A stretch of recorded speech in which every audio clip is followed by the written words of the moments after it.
Demos graças mais uma vez por tudo aquilo que o Senhor tem feito nas nossas vidas, através da tua igreja. Te rendemos graças pela bondade do Senhor que tem sido derramada sobre as nossas vidas e também pela tua palavra que nós temos em mãos para compartilhar nesse momento. Pai, eu peço que o teu Espírito Santo me capacite a transmiti-la e que também prepare o coração de cada um para receber essa mensagem. Que ela venha nos trazer, ó Deus, direção às nossas vidas e compreensão da grandeza do Teu amor, em nome do Teu Filho Jesus Cristo. Amém. Eu convido a amada igreja a abrir a palavra do Senhor no livro de 2 Samuel, capítulo 11, 6 e 27.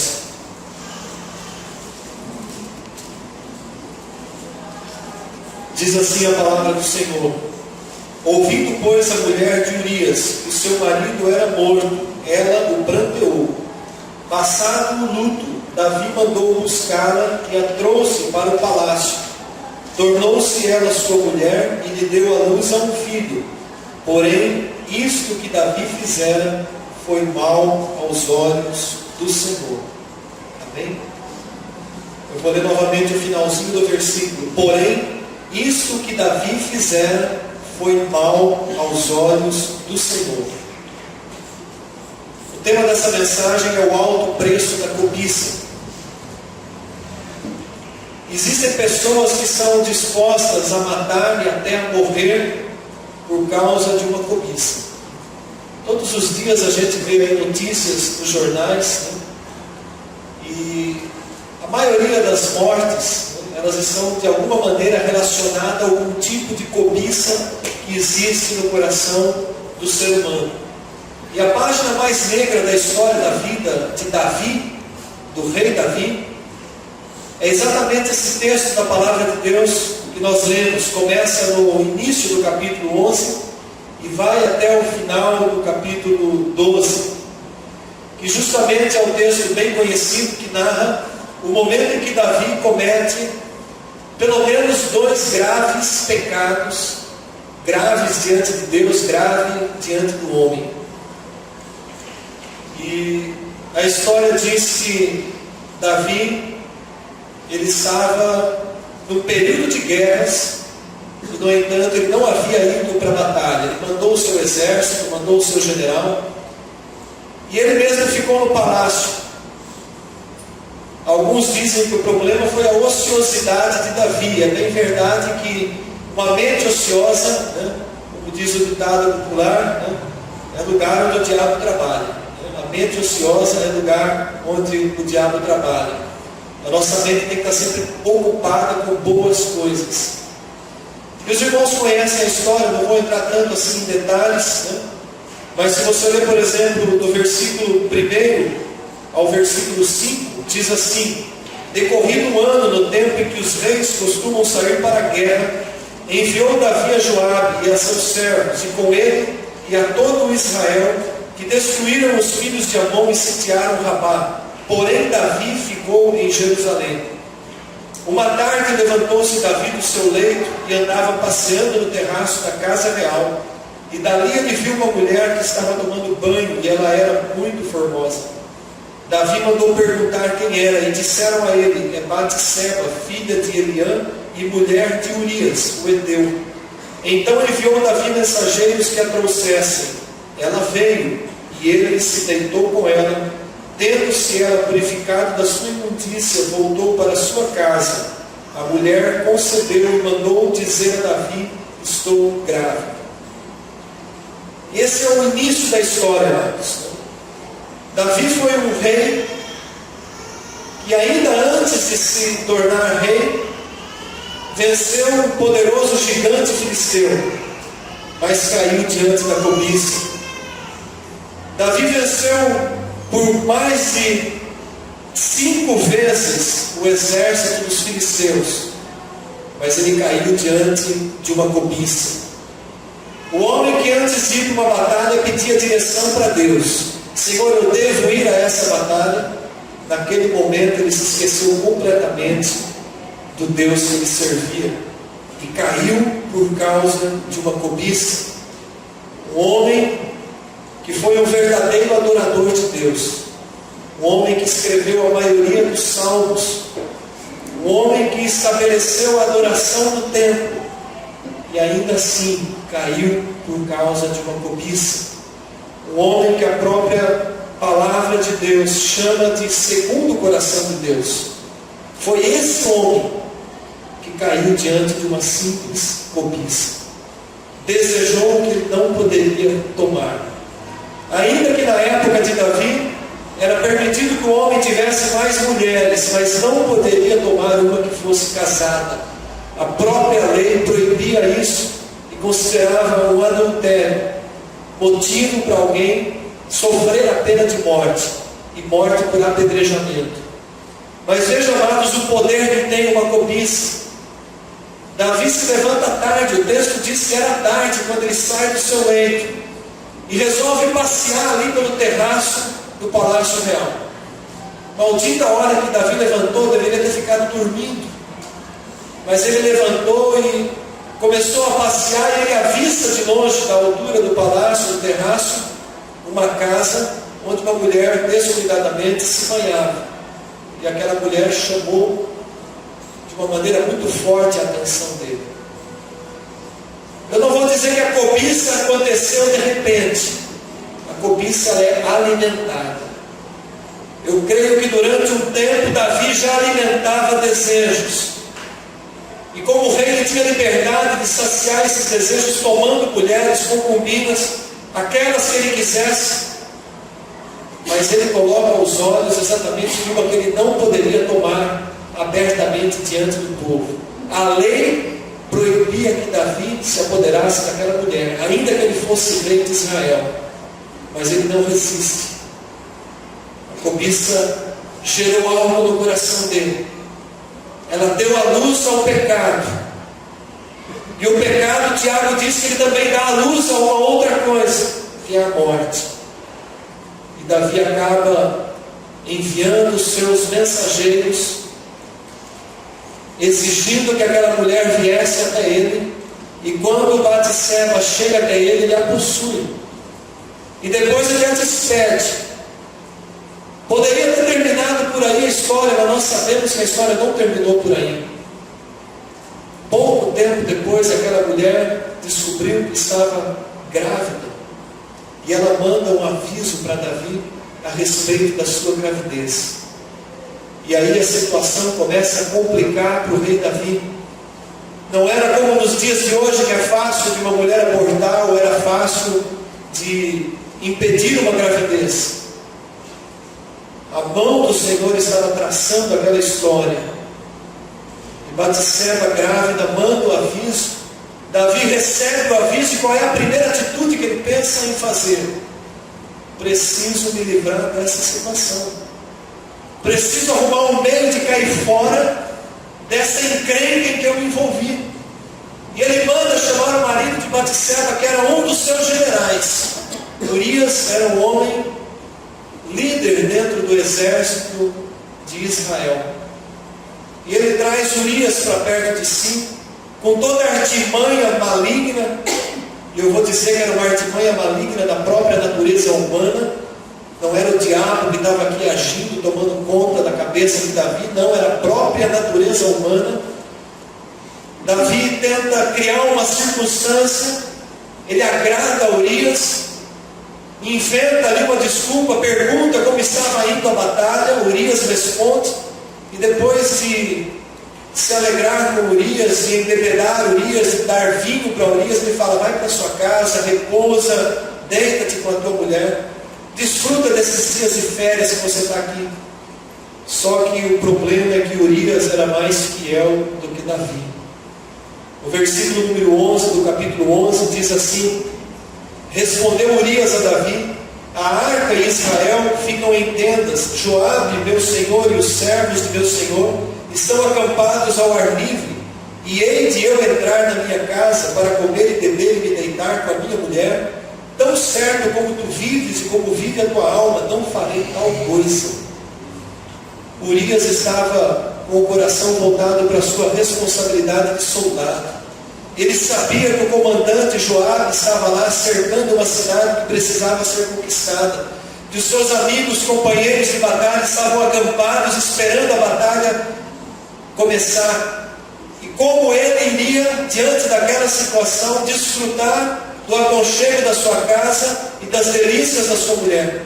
Ele disse para o rei: de forma alguma eu vou fazer isso. Assim, olha a palavra que ele usa: tão certo como tu vives e como vive a tua alma, não farei tal coisa. E aí a situação de Davi começa a ficar ainda mais embaraçosa. A situação do rei começa a ficar ainda mais complicada, porque aquela trama que Davi havia tentado fazer, ela não consegue ali resolver a situação. E no Salmo 42, versículo 7, que não é um salmo de Davi, diz assim que um abismo chama outro abismo. E foi exatamente isso que aconteceu com a vida de Davi. Começou com uma cobiça. A cobiça gerou um pecado, o pecado gerou uma situação de morte. E Davi então agora trama a morte de Urias. Já não tinha jeito. Batseba ia começar a desenvolver a sua barriga de grávida. As pessoas iam perguntar: houve um adultério, ela seria morta por apedrejamento. Quem era o pai? Então Davi trama uma situação. Ele escreve uma carta, envia pela própria mão de Urias, a carta lacrada a Joabe, que era o comandante. E a ordem era para que Joabe colocasse Urias na frente da batalha e o abandonasse sem proteção, para que ele fosse morto.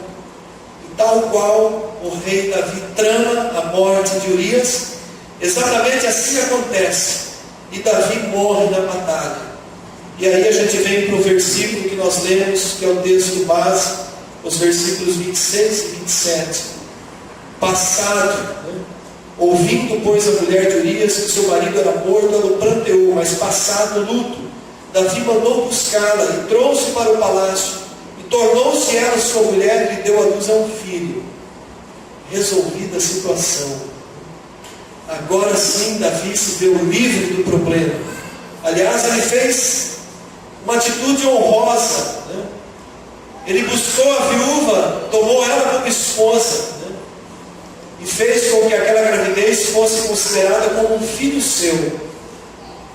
Que atitude honrosa do rei Davi, do homem segundo o coração de Deus. Mas tinha um pequeno problema em tudo isso. O que Davi fizera foi mal aos olhos do Senhor. Amados, o homem, o ser humano, pode tramar muitas coisas. Nós podemos fazer muitas coisas e coisas erradas, e podemos esconder das pessoas próximas, distantes, podemos esconder de todo mundo, mas não podemos esconder dos olhos de Deus. Aliás, o nosso Deus, Ele tem olhos e ouvidos muito bons. Estava me lembrando de uma outra passagem em que Miriam se levanta falando mal de Moisés. E ela acusa Moisés porque ele havia se casado com uma mulher que não era do seu povo. E junto com Arão, ela entra numa atitude de rebelião contra Moisés, que era o profeta, o homem que Deus havia levantado para dirigir Israel como libertador da escravidão do Egito. E o texto lá diz que antes que Moisés soubesse, no momento em que Miriam estava tramando ali com Arão aquela conversa, falando mal, tem um finalzinho do versículo que diz assim: e o Senhor ouviu. Moisés não precisou entrar em contenda com Miriam. Aliás, ele precisou interceder, porque o Senhor começou a exercer juízo sobre a vida de Miriam. O nosso Deus tem olhos e ouvidos perfeitos. Não há nada que a gente possa esconder, colocar debaixo do tapete, que o nosso Deus não conheça. Aliás, há um versículo da palavra de Deus que diz que todas as coisas estão descobertas e patentes aos olhos daquele a quem temos de prestar contas. Está lá em Hebreus capítulo 4, versículo 13. Todas as coisas estão descobertas e patentes aos olhos de Deus, aos olhos daquele a quem devemos prestar contas. Não havia como Davi escapar daquela situação. O Senhor Jesus diz também em Mateus 10:26: pois nada há encoberto que não venha a ser revelado, e nem oculto que não venha a ser conhecido. O Senhor viu, ouviu e se desagradou, e foi mal aquilo que Davi fez aos olhos de Deus.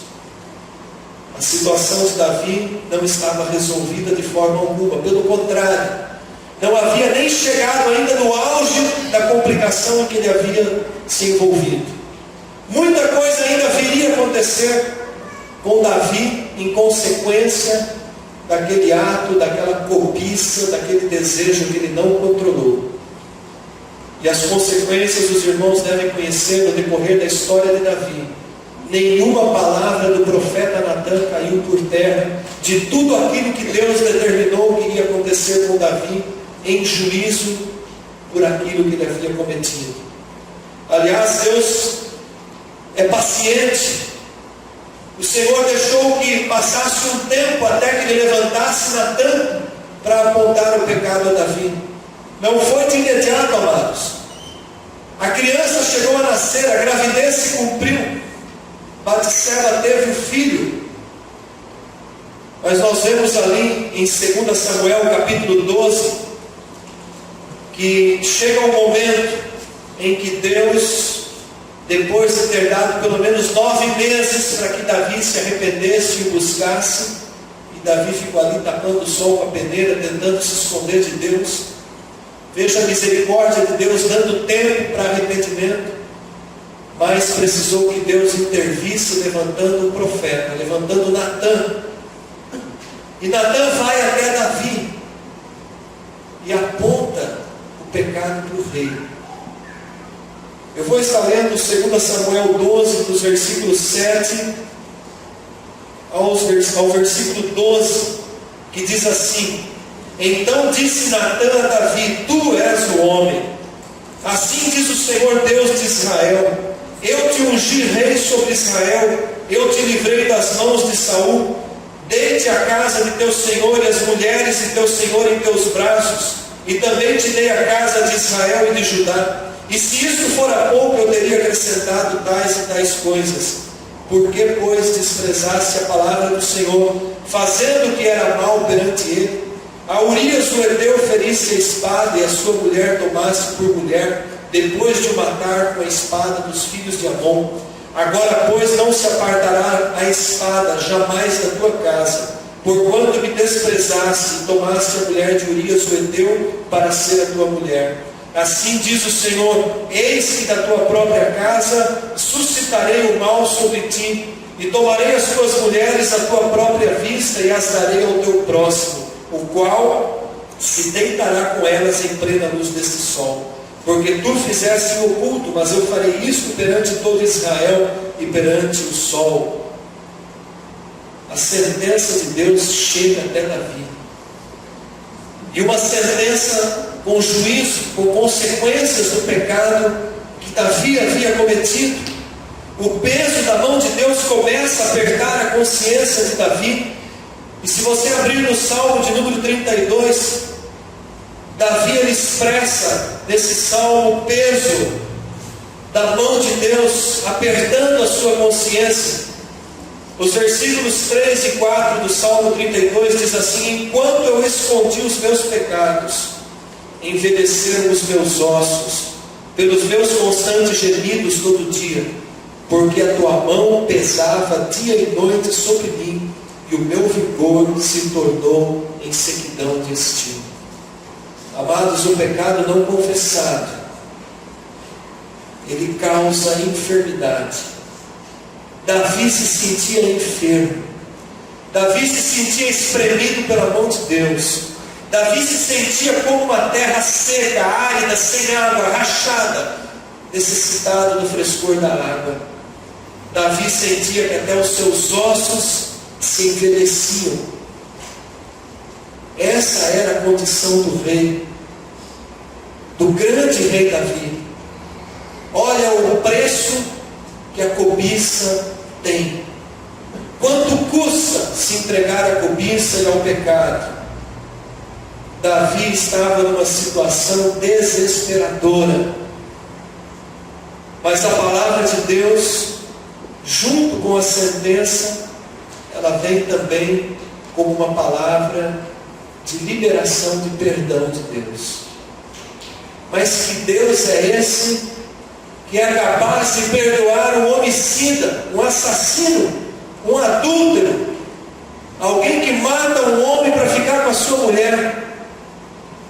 Esse é o Deus que nós servimos, amados.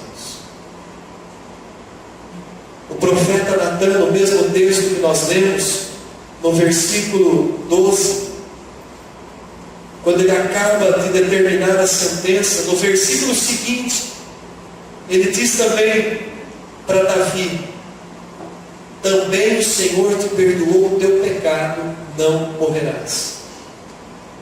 Por que que Deus imediatamente libera esse perdão sobre a vida de Davi? Porque no momento em que Davi recebe aquela palavra, aliás, eu creio que Davi estava desejoso de ouvir aquelas palavras de Natan. Era tudo o que ele precisava para se render novamente a Deus. Quando ele ouve aquelas palavras, ele diz, no comecinho do versículo 13: pequei contra o Senhor. Davi reconhece a gravidade do que ele havia cometido, amados. Davi reconhece que antes de pecar contra o homem, ele havia pecado contra o Senhor. E também no Salmo de número 51, dos versículos 1 a 10, Davi faz uma confissão, uma entrega a Deus.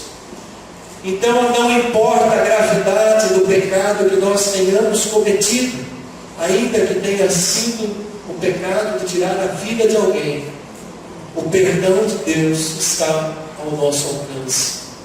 Davi, ele diz assim, o Salmo 51 é uma confissão: compadece-te de mim, ó Deus, segundo a tua benignidade, segundo a multidão das tuas misericórdias. O perdão de Deus está ao alcance quando nós clamamos pelas misericórdias de Deus sobre a nossa vida. Davi clama pelas misericórdias de Deus. Ele diz: apaga as minhas transgressões. Eu não consigo mais ficar diante do meu pecado. Ele diz no versículo 2: lava-me completamente da minha iniquidade, purifica-me do meu pecado, pois eu conheço as minhas transgressões, e o meu pecado está sempre diante de mim. Eu creio que Davi passou noites e noites dormindo, pensando no pecado. E a primeira coisa que ele lembrava quando ele acordava pela manhã era do seu pecado, do que ele tinha cometido. No Salmo 51, no versículo 4, ele continua a sua confissão: pequei contra ti somente, eu fiz o que é mal perante aos teus olhos, de maneira que serás tido por justo no teu falar e puro no teu julgar. Amados, Davi não viveu no tempo da graça que nós vivemos. Davi viveu numa época muito pior, porque naquela época Deus exercia o juízo, e às vezes o juízo vinha de maneira imediata. Por isso, quando a sentença do profeta vem sobre Davi, ele se submete. Ele diz para Deus ali no versículo 4 do Salmo 51: o Senhor é justo naquilo que o Senhor fizer. Ainda que o Senhor tenha que tirar a minha vida, que o Senhor me faça receber sobre mim todo o mal que eu fiz, o Senhor é justo no teu falar, é puro no teu julgar. Davi estava reconhecendo a soberania, a justiça de Deus. E Davi continua a confessar a Deus: eu nasci já na iniquidade, em pecado me concebeu minha mãe. Davi se rende à misericórdia de Deus. Ele começa a colocar diante de Deus a sua condição. Desde o meu nascimento, o Senhor me conhece. Eu já nasci em pecado. Eu caí naquela cobiça. Eu poderia ter evitado, sim, mas naquele momento eu não evitei. Eu fui em direção ao pecado. Mas Davi também havia recebido uma palavra de que Deus o perdoaria, ele não morreria. A sentença não era de morte. Ele chega a clamar a Deus no versículo 10 do Salmo 51, cria em mim, ó Deus, o coração puro, renova dentro de mim o espírito inabalável. Tal foi a consciência do pecado, o arrependimento, que ele chega a dizer para Deus, em outras palavras assim, Senhor, o meu coração não presta, a minha alma é impura, me dá um coração novo. A palavra cria em mim aqui é a mesma palavra usada quando Deus criou o mundo, criou a terra e as coisas da criação. Era faz novo. Não é fazer uma reforma, não é fazer uma funilaria no meu coração, uma pintura externa. Davi estava pedindo um outro coração para Deus, ainda que ele fosse um homem segundo o coração de Deus. Amados, essa tem que ser a consciência que nós temos dos nossos pecados. Pecar contra Deus é algo gravíssimo. Desonrar a Deus, todos os nossos atos de pecado, eles desonram ao Deus que nós servimos. É contra Deus que nós pecamos quando falamos mal de alguém, quando desejamos o mal, quando nos iramos, quando falamos palavras indecorosas, quando deixamos de fazer aquilo que Deus nos pede, desobedecemos abertamente a sua vontade. É pecado contra Deus. Paulo, quando ele estava pregando em Atenas, ele diz algo interessante. Ele começa a pregação e lá em Atos 17, versículo 30, ele diz que Deus não leva em conta os pecados que nós cometemos no tempo da nossa ignorância. O que isso vem significar? Que enquanto nós não conhecíamos a vontade de Deus, pecávamos e pecávamos deliberadamente.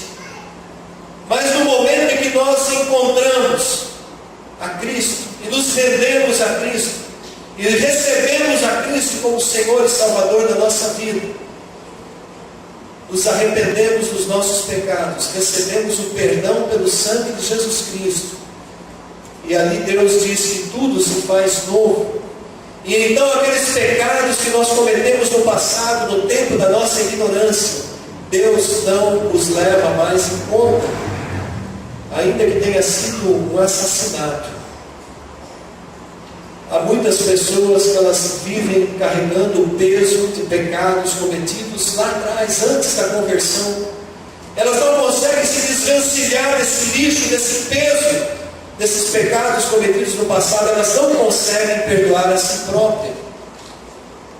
Mas Paulo diz que, uma vez entregue a vida a Cristo, tudo se faz novo, e os pecados do tempo da nossa ignorância, Deus não leva mais em conta. Porém, nós não devemos mais andar naqueles pecados. Quando o Senhor Jesus perdoa aquela mulher adúltera, lá em João capítulo 8, a mulher que estava prestes a ser apedrejada, porque foi pega em flagrante adultério, coisa que Davi conseguiu esconder, por um tempo. Então os homens querem apedrejar aquela mulher, eles desafiam a Jesus com a lei, e Jesus desafia eles: aquele que não tiver nenhum pecado, seja o primeiro a lançar a pedra sobre essa mulher. Jesus não livrou a mulher da lei, ela estava sob o período da lei, assim como Davi também estava sob o período da lei, mas não apareceu nenhum entre aqueles acusadores que tinha coragem de tacar a primeira pedra, porque todos tinham pecado.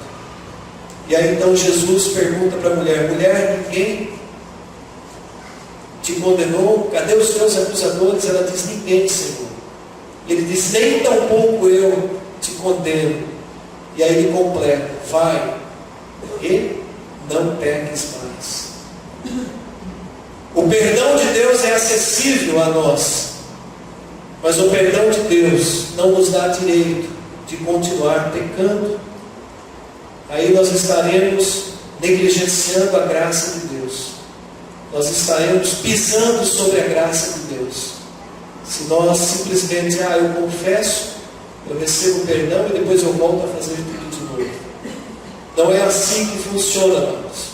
Se você abrir a palavra de Deus em Tiago, capítulo 1, versículos 14 e 15,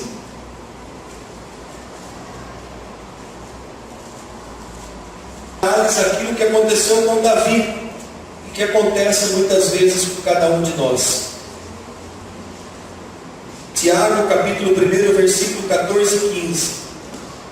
Ou melhor, do versículo 13 ao 15.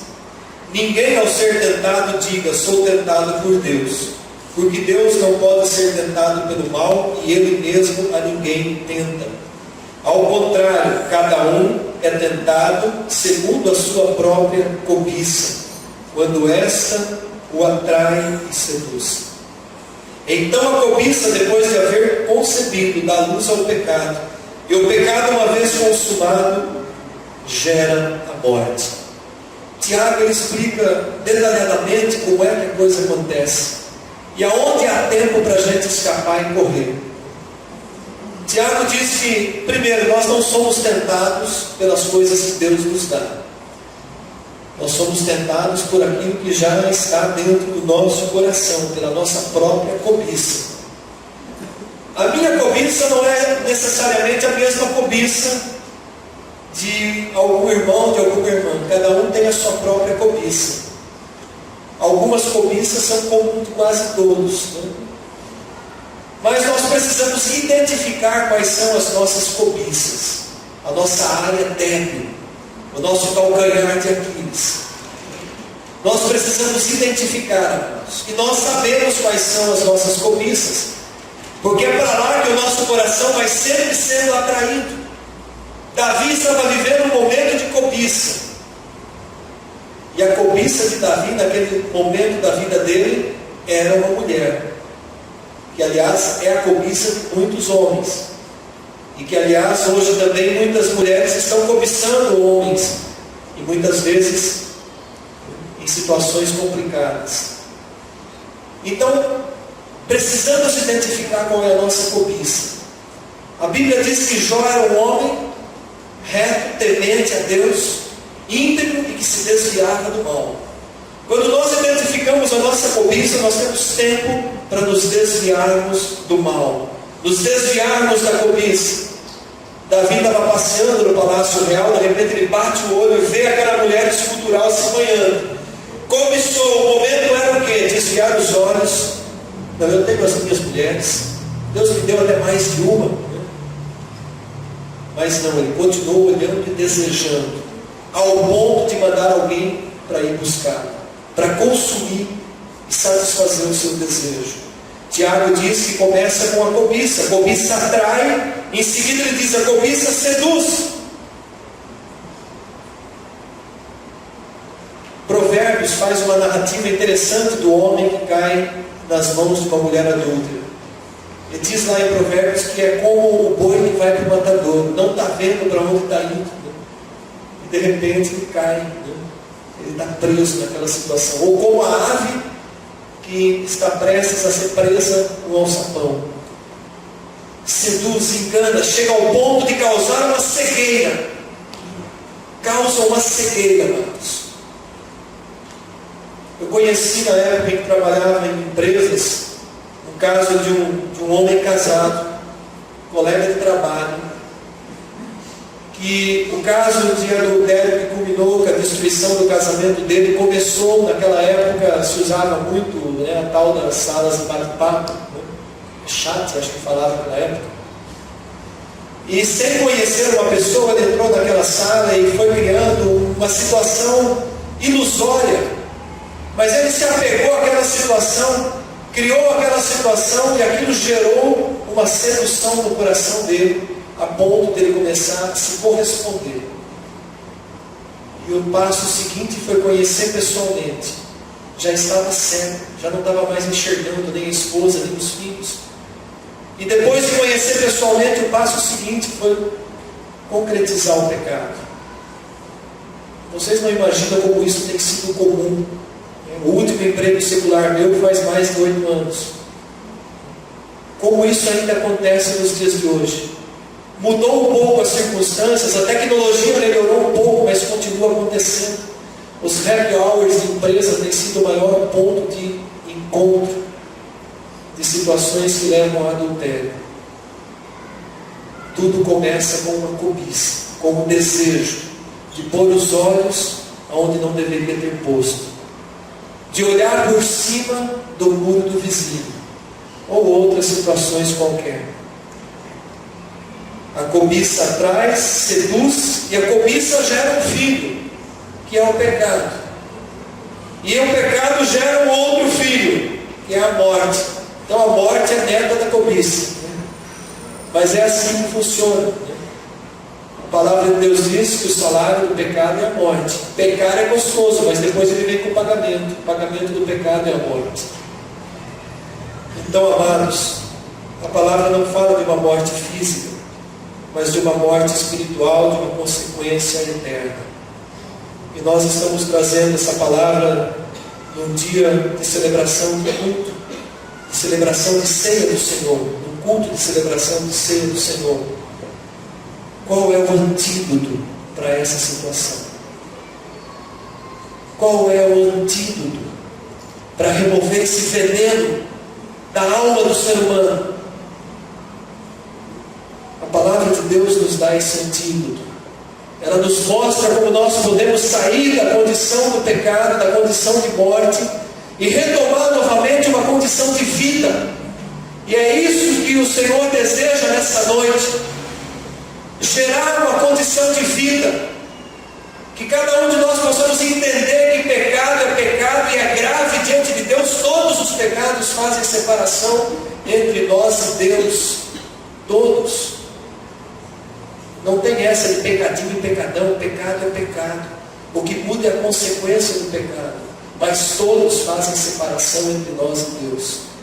E nós temos vivido num tempo em que os cristãos têm acariciado o pecado. Os cristãos, principalmente aqui no Brasil, no Brasil tudo se dá um jeitinho, tem o famoso jeitinho brasileiro, que resolve tudo. Então nós achamos, e até alguns dizem que Deus é brasileiro, ele vai ter um jeitinho também. Deus não vai fazer olhar assim com tanto detalhe para a minha vida. Tem gente achando que Deus vai fazer vista grossa. Eu posso continuar participando da igreja, participando da ceia do Senhor, e depois eu continuo vivendo do meu jeito, porque Deus vai dar um jeitinho. Amados, não tem jeitinho, só tem um único jeito, que passa por 3 situações. Um único jeito. O antídoto que a Bíblia nos oferece, que a palavra de Deus nos oferece. O primeiro deles é confissão. Confissão. Falar, assumir o pecado cometido. Basta confessar? Não. É preciso de arrependimento. O segundo passo. Natan chega para Davi e Davi confessa: pequei contra o Senhor. É verdade tudo isso que você está dizendo. Em seguida, qual é a situação que Davi começa a viver? O arrependimento, narrado no Salmo 32 e 51 que nós lemos. Ele reconhece o pecado, confessa, e aí ele entra em arrependimento verdadeiro. Não era remorso, era arrependimento. Aquilo começa a pesar na alma dele, a ponto de ele sentir os seus ossos apodrecendo. Mas em arrependimento, ele clama o perdão de Deus. Esse é o passo seguinte. A misericórdia, o sangue de Jesus Cristo que nos purifica de todo pecado. E o arrependimento sincero, ele gera a conversão genuína, verdadeira. É aquilo que o Senhor disse para aquela mulher: vai e não peque mais. Ela confessou, arrependeu-se e fez um propósito de vida, de uma vida diferente daqui para frente. Não vou mais me entregar à cobiça. Eu vou lutar com unhas e dentes contra o meu pecado, contra a cobiça que era a minha alma. Eu vou alimentar daqui para frente o meu espírito ao invés de alimentar a minha carne. Porque é assim que nós vencemos a cobiça. A cobiça, ela está na carne. As nossas cobiças visam satisfazer o nosso corpo, a nossa carne. todas elas. Se não é a cobiça na área sexual, é a cobiça, o apego ao dinheiro, à riqueza e outras demais formas de cobiça, a avareza, o apego àquilo que se ganha. Cobiça. A maneira de vencer a cobiça é mortificando a carne, alimentando o espírito, ou seja, é vida com Deus. Se preciso for, até faça um jejum, mortifique a tua carne, alimente o teu espírito, porque há cobiças que elas não são vencidas simplesmente com um simples propósito. Daqui para frente eu faço o propósito de não entrar mais em site de pornografia. No dia seguinte você vai entrar de novo.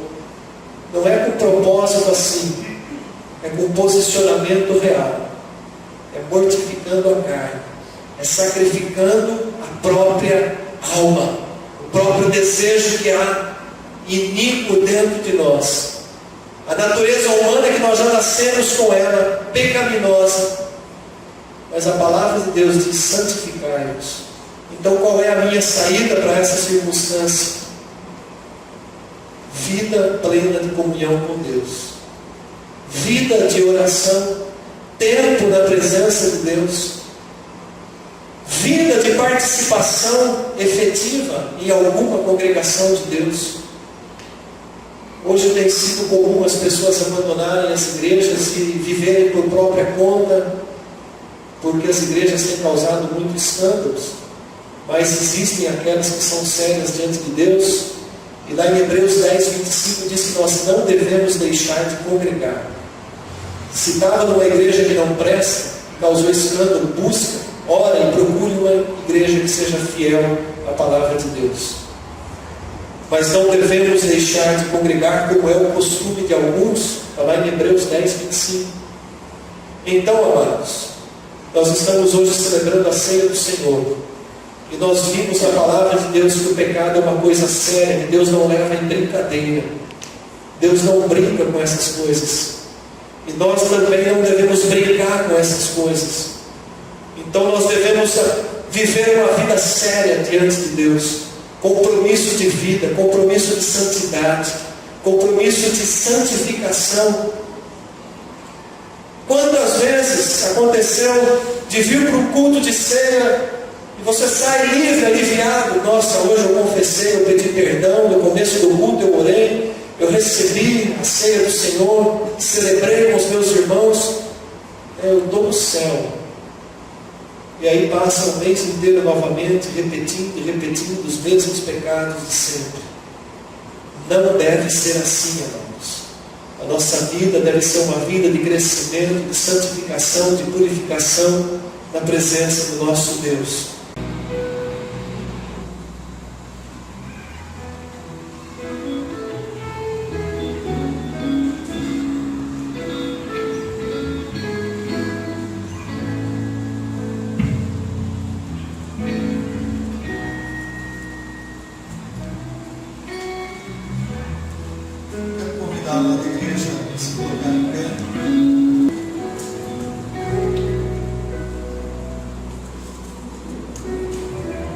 Lembro os irmãos que na próxima quarta-feira nós temos um culto de oração às 19h30. Lembro os irmãos das nossas reuniões na diaconia na terça, o conselho na quinta, ministério de música e danças no sábado. Domingo pela manhã às 9 horas a escola bíblica dominical. É uma grande oportunidade de crescer no conhecimento da palavra de Deus. Hoje foi o culto plenitude pela manhã, né? O primeiro domingo do mês nós celebramos o culto plenitude, mas os demais domingos nós temos as aulas, né, normal. Nós estamos encerrando uma apostila que diz o retorno do rei, é um estudo sobre a volta de Jesus Cristo. Participe, igreja, né? Dentro daquilo que você puder participar, participe, faça um esforço, busque crescer no conhecimento do Senhor. Vamos levantar as nossas mãos. Pai, nós te agradecemos que esse alimento que nós compartilhamos, ainda que simbólico, mas seja alimento para a nossa alma, para a nossa vida. Senhor, que a tua graça e a tua bondade sejam derramadas sobre a tua igreja, que a graça do Senhor Jesus Cristo, o amor do Pai, a comunhão do Espírito Santo permaneça em nós. Amém e glória a Deus. Abraço aos irmãos que estão mais próximos. Eu desejo a todos uma semana abençoada, uma semana de vitórias, em nome do Senhor Jesus Cristo. Amém.